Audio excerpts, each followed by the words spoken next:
Next question है आपका और टॉपिक है इन्वेस्टमेंट फ्लक्चुएशन रिजर्व। यहाँ पर लिखा है ABC sharing profit and losses in the ratio 4:3:2, decide to share profit and losses in the ratio 2:3:4 with effect from 1st April 16. Following is an extract of their balance sheet as 31 March 16. liabilities, assets, amount. Investment fluctuation reserve 54,000 और investment है 6 lakh. First case, there is no other information. Second, if the market value of investment 6 lakh. Third case, if the market value of investment 5,91,000. Fourth case, if the market value of investment 5,28,000. Fifth case, if the market value of investment 6,60,000. Important question है ये, ध्यान से देखेंगे आप इस question को। सबसे पहला केस है if there is no other information, accounting treatment करना है इन्वेस्टमेंट फ्लक्चुएशन रिजर्व का। अब यहाँ पे क्या लिखा है पहले केस में, if there is no other information, कोई इन्फॉर्मेशन नहीं है यहाँ पर, तो आप क्या करेंगे, जो इन्वेस्टमेंट फ्लक्चुएशन रिजर्व है वो लायबिलिटी में लिखा हुआ है और लायबिलिटी में है तो वो क्रेडिट है, और जब उसे बांटेंगे तो उसे डेबिट कर देंगे। तो एंट्री होगी investment fluctuation reserve account debit to A's capital to B's capital to C's capital.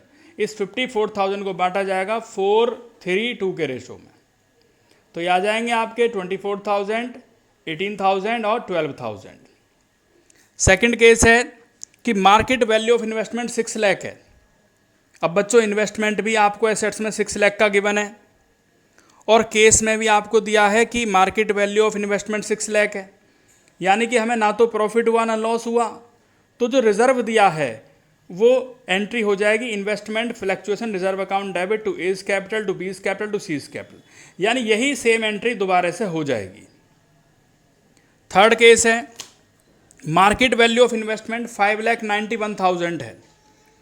आपका जो एसेट्स में इन्वेस्टमेंट दिया है वो 6 लाख है और थर्ड केस में जो इन्वेस्टमेंट लिखा है वो 5,91,000 है, यानी कि 9,000 रुपये का हमें लॉस हुआ।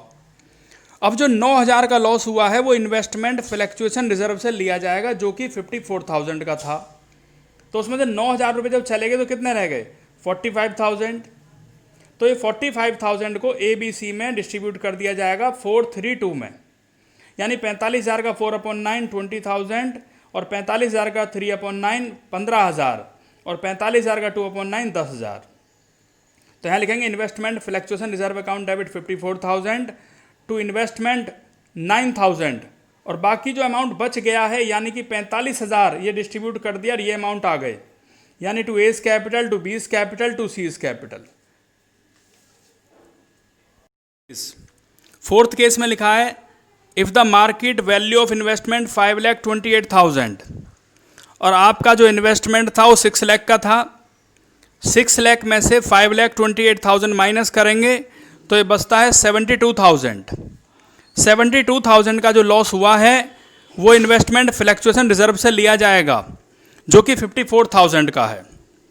तो 54,000 को एडजस्ट करने के बाद हमारा जो लॉस होता है वो 18,000 का लॉस होता है और वो 18,000 का जो लॉस है वो रिवैल्यूएशन अकाउंट से लिया जाएगा। तो एंट्री बनती है investment fluctuation reserve account debit 54,000 और जो 18,000 का लॉस हुआ है वो रिवैल्यूएशन से लिया जाएगा, यानी रिवैल्यूएशन डेबिट 18,000 और टू इन्वेस्टमेंट 72,000। अब ये जो रिवैल्यूएशन का लॉस है 18,000 इसको पार्टनर्स में डिस्ट्रीब्यूट किया जाएगा, A's capital debit, B's capital debit, C's capital debit to revaluation, और ये डिस्ट्रीब्यूट किया जाएगा 4:3:2 में। इसके बाद लास्ट केस है if the market value of investment 6,60,000, आपका जो मार्केट वैल्यू ऑफ इन्वेस्टमेंट है वो 6,60,000 है और इन्वेस्टमेंट दिया है 6 लाख, मीन्स हमें 60,000 का प्रॉफिट हुआ। तो सबसे पहले जो आपको रिजर्व गिवन है इन्वेस्टमेंट फ्लक्चुएशन रिजर्व वो डिस्ट्रीब्यूट कर दिया जाएगा पार्टनर्स में, यानी कि investment fluctuation reserve account debit 54,000 to A's capital to B's capital to C's capital 4:3:2 में डिस्ट्रीब्यूट कर देंगे। इसके बाद आपको प्रॉफिट हुआ यहाँ 60,000 का, तो उसके लिए एंट्री होगी investment debit to revaluation. Profit के केस में रिवैल्यूएशन क्रेडिट हो जाएगा, 60,000। अब इस रीवैल्यूएशन के प्रॉफिट को पार्टनर डिस्ट्रीब्यूट करेंगे किस रेशो में, 4:3:2 के रेशो में ही। तो एंट्री होगी revaluation account debit to A's capital to B's capital to C's capital, और 60,000 को डिस्ट्रीब्यूट कर दिया जाएगा। जो अमाउंट आता है 26,667, 20,000, 13,333, 13,333। तो ये क्वेश्चन आपका कंप्लीट हुआ यहाँ पर।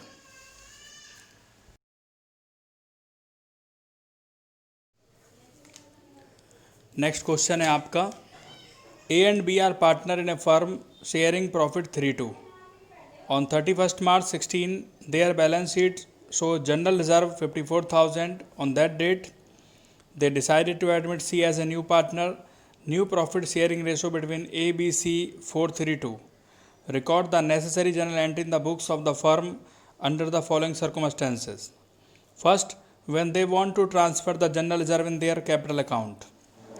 Second case है when they don't want to transfer general reserve in their capital account and prefer to record the adjustment entry for the same. Start करते हैं यहाँ पर क्वेश्चन। फर्स्ट केस है बच्चों यहाँ पर, when general reserve is transfer to capital account. जब हमें जनरल रिजर्व को ट्रांसफ़र करना है कैपिटल अकाउंट में, तो जनरल रिजर्व क्या होता है? जनरल रिजर्व हमारा लाइबिलिटी है, क्रेडिट है, और क्रेडिट को जब पार्टनर्स में बांटना होता है तो उसे डेबिट करेंगे, यानी कि general reserve account debit to A's capital to B's capital, और ये बांटा जाएगा आपके ओल्ड रेशो में, और ओल्ड रेशो क्वेश्चन में दिया है 3:2। तो 54,000 को 3/5 और 54,000 का 2/5। सेकंड केस में कहता है वो when general reserve is not transfer to capital account, कि जनरल रिजर्व को कैपिटल अकाउंट में ट्रांसफ़र नहीं करना है। तो उसके लिए आपको क्या करना है? उसके लिए आप पहले लिखेंगे ओल्ड रेशो, ए और बी का 3:2 है, और न्यू रेशो दिया है ए बी सी का 4:3:2। तो सेक्रीफाइस और गेनिंग रेशो कैलकुलेट करेंगे। यहाँ पर फॉर्मूला है old ratio minus new ratio. जो ओल्ड रेशो दिया है वो 3/5 है, और न्यू रेशो दिया है 4/9। माइनस करने के बाद 7/45 आता है, और ये प्लस में आया तो सेक्रीफाइसिंग है। ऐसे ही आप बी का करेंगे, ओल्ड माइनस न्यू। ये सॉल्व करने के बाद आता है 3/45, ये भी प्लस में आया तो सेक्रीफाइसर है। और सी ये गेन है, इसका रेशो आपका दिया गेनिंग रेशो। तो यहाँ पर क्या करना है आपको, जो गेनर है वो डेबिट होगा, यानी C's capital debit to A's capital to B's capital. जो टोटल रिजर्व अमाउंट था 54,000 है, उसको आप बांटेंगे 7/45, 3/45, और सी के लिए 2/9, 12,000। तो ये क्वेश्चन आपका इस तरीके से कंप्लीट हुआ। नेक्स्ट क्वेश्चन है, X Y Z are partner sharing profit and losses in the ratio 7:5:4। Their balance sheet as at 31st March 16। Liabilities amount, assets amount. Capital account X Y Z 2 lakh, 1,50,000, 1,20,000। General reserve, profit and loss profit है ये क्योंकि liability side में है। Creditor 40,000। Assets है 6 lakh. Partner decided that with effect from 1st April 16 they will share profit and losses in the ratio 3:1। For this purpose goodwill of the firm was valued at 150। The partner do not want to distribute the general reserve and profit. Pass single journal entry to record the change and prepare revised balance sheet आपको बनानी है। यहाँ पर सबसे पहले आपको question में लिखना है गुडविल, जो क्वेश्चन में गिवन है 1,50,000। उसके बाद जनरल रिजर्व लाइबिलिटीज़ में दिया हुआ है 75,000, और उसके बाद प्रॉफिट एंड लॉस जो प्रॉफिट है, तो तीनों को प्लस करने के बाद 2,40,000 आता है। ओल्ड रेशो क्वेश्चन में दिया है एक्स वाई जेड का 7:5:4, और न्यू रेशो दिया है आपके क्वेश्चन में 3:1। तो आप कैलकुलेट करेंगे यहाँ पे सेक्रीफाइस और गेनिंग रेशो। ओल्ड रेशो 7/16 है, न्यू रेशो 3/6 है। ये माइनस करने के बाद 3/48 आता है, जो कि माइनस में आता है, तो इसलिए आप लिखेंगे गेनिंग रेशो। वाई में 5/16 ओल्ड रेशो है, न्यू रेशो 2/6 है। सॉल्व करने के बाद आता है 1/48 गेन, ये भी गेनिंग रेशो है। Z का आता है 4/16 माइनस 1/6, सॉल्व करने के बाद 4/48, ये आपका सेक्रीफाइस है क्योंकि ये प्लस में आता है।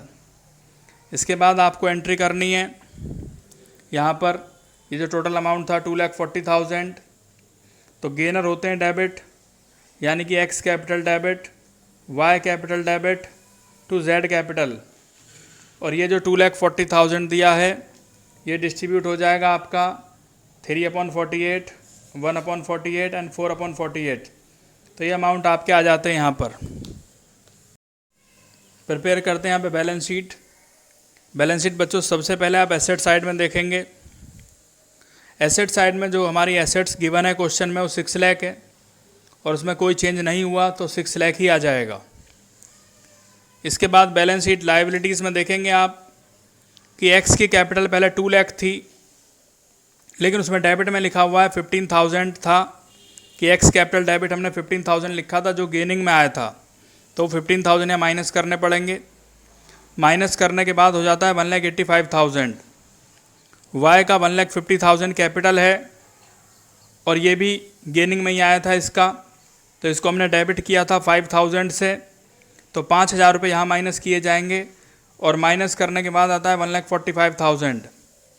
जेड के पास जो कैपिटल है वो 1,20,000 है, और जेड को अभी हमने क्रेडिट किया जो एंट्री बताई थी मैंने आपको, तो 20,000 यहाँ प्लस करने पड़ेंगे और ये आ जाता है 1,40,000। तो तीनों का टोटल हो जाता है 4,70,000। उसके बाद यहाँ लिखा हुआ था कि the partner do not want to distribute the general reserve and profit. आपको जनरल रिजर्व और प्रॉफिट को बांटना नहीं है, तो इसलिए जो जनरल रिजर्व दिया है वो आपका 75,000 जो क्वेश्चन में है वो कंप्लीट आ जाएगा, क्योंकि वो पार्टनर में डिस्ट्रीब्यूट नहीं करना था। सेम ऐसे ही आपका प्रॉफिट एंड लॉस आएगा 15,000 का, और उसके बाद आपके क्रेडिटर्स आ जाएंगे 40,000 के। तो यहाँ पे 2 पॉइंट आए, जनरल रिजर्व और प्रॉफिट एंड लॉस अकाउंट, क्योंकि इन्हें बांटना नहीं था। Partner do not want to distribute the general reserve and profit, और क्रेडिटर क्वेश्चन में 40,000 है तो उसमें कोई चेंज नहीं हुआ, वो 40,000 ही रहेगा। अब टोटल हो जाएगा दोनों साइड का 6 लाख।